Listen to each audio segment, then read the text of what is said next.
মাত্র ঘুম থেকে উঠলাম, মুভি দেখতে দেখতে ঘুমায় গেছিলাম।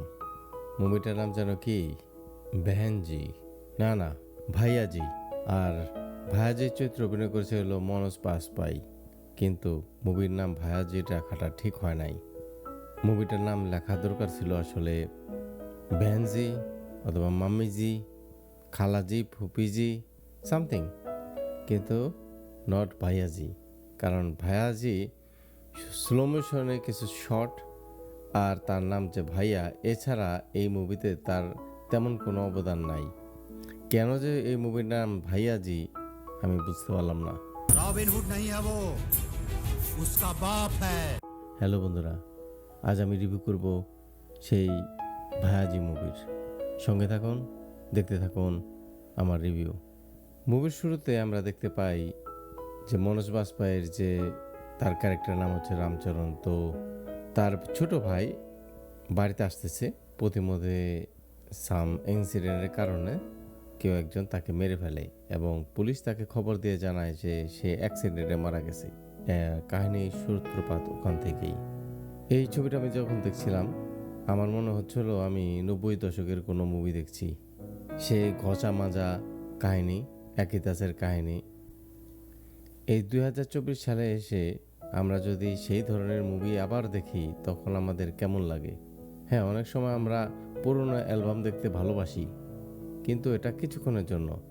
আমরা কি পছন্দ করি? আমরা পছন্দ করি নতুন কোনো টেস্ট, কোনো জায়গায় ভ্রমণে বের হতে পছন্দ করি, যে জায়গায় আমরা কখনো না গিয়েছি সেই জায়গাগুলোকে দেখতে পছন্দ করি। অ্যালবাম, হ্যাঁ ঠিক আছে, তো অনেকটা এই ছবিটা অ্যালবামের মতোই মনে হয়েছে আমার কাছে। মনোজ বাস্তবের যে চরিত্রটা, তার থেকে আমার কাছে জয়া হোসেনের যে চরিত্রটা আছে সেটাকে বেশি ইম্পর্টেন্ট দেখানো হয়েছে বলে মনে হয়েছে। কারণ মনোজ বাজপাই প্রথম থেকে শেষ পর্যন্ত তার নামটাই শুধু ব্যবহার করা হয়েছে। আমরা মনোজ বাজপাইকে যে ধরনের চরিত্রে দেখে আসছে এ পর্যন্ত, গেম প্ল্যানার, আমরা সেটাই আশা করেছিলাম যে এই মুভিতেও সেই ধরনের গেম প্ল্যানার ভাবে তাকে আমরা দেখব। কারণ তার চরিত্রকে যেভাবে উপস্থাপন করা হয়েছে, তো সেখানে বলা হয়েছে যে সে একজন গেম প্ল্যানার। पॉलिटिक्स की बात करें तो सत्ता पक्ष को विपक्ष और विपक्ष को सत्ता पक्ष करने के मास्टरमाइंड भैया जी। সে প্ল্যান করে কাজ করে, কিন্তু আদতে আমরা কিছু দেখতে পাইনি। উপরন্তু দ্য ভিলেন যখন তাকে ট্র্যাপে ফেলায়, সে মূর্খের মতো কাজ করে বসে।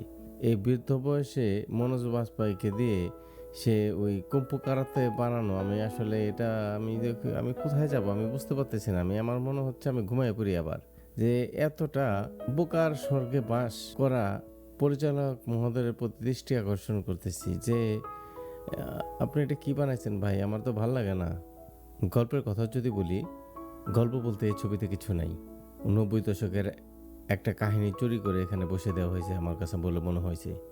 তো এই ধরনের গল্প আমরা অনেক দেখেছি। আপনারা যারা ছবি দেখেন এই ধরনের গল্প দেখেই থাকবেন, যে ছোট ভাইকে মারা হয়েছে, তারপর বড় ভাই তার মৃত্যুর প্রতিশোধ নিতেছে, তারপর সে হেরে যায় মাঝে, আর তাকে সাহায্য করতে এগিয়ে আসে গোল্ড মেডেলিস্ট, শুটিংয়ে যে গোল্ড মেডেলিস্ট হয়েছে তার হবু স্ত্রী, সে জয়া হোসেন। সে কার্ডবোর্ডে শ্যুট না করে ভিলেনদের মাথায় গুলি করতে থাকে। আমি নির্দ্বিধায় বলতে পারি এই ছবিতে জয়া হোসেনের যে অ্যাকশনগুলো ধারণ করা হয়েছে, সে ফাইট মাস্টারকে অসংখ্য ধন্যবাদ দেব। কারণ সে অসম্ভব দক্ষতার সহিত সেই সিনগুলো তৈরি করছে। সে অসম্ভব ভালো লাগছে জয়া হোসেনকে সেই অ্যাকশন দৃশ্যে। আর ভিলেনকেও ভালো লাগছে। ভিলেনের দিকে আমার কাছে জন উইকের যে প্রথম চ্যাপ্টার আছে সেই ভিলেনের মতোই মনে হয়েছে। জন উইকে আমরা দেখতে পাই যে ভিলেনের ছেলে জন উইকের কুত্তাকে মেরে ফেলছে, আর এখানে ভিলেনের ছেলে মনোজ বাজপাইয়ের ভাইকে মেরে ফেলছে। কাহিনী অনেকটা একই রকম। তো আমরা যা ভিলেনের গেট আপটা দেখেছি সেই গেট আপটা আসলে ওই জন উইকের যে ভিলেন ছিল তার মতোই।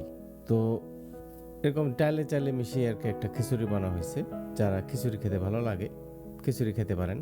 আজ এ পর্যন্তই, 5-এ 3 দিতে পারি।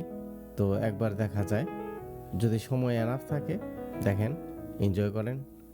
আর যদি ভালো কিছু মুভি দেখতে চেয়ে থাকেন, না দেখাটাই ভালো মনে করব। তো 3 দেওয়া যায়। তো ভালো থাকবেন সবাই, আজ এ পর্যন্তই। দেখা হবে আমার পরবর্তী ভিডিওতে। ভালো লাগলে টাচ করে জানান, আর ভালো না লাগলে তাও ডিসলাইক করে জানান। ভালো থাকবেন সবাই, বাই বাই, টাটা।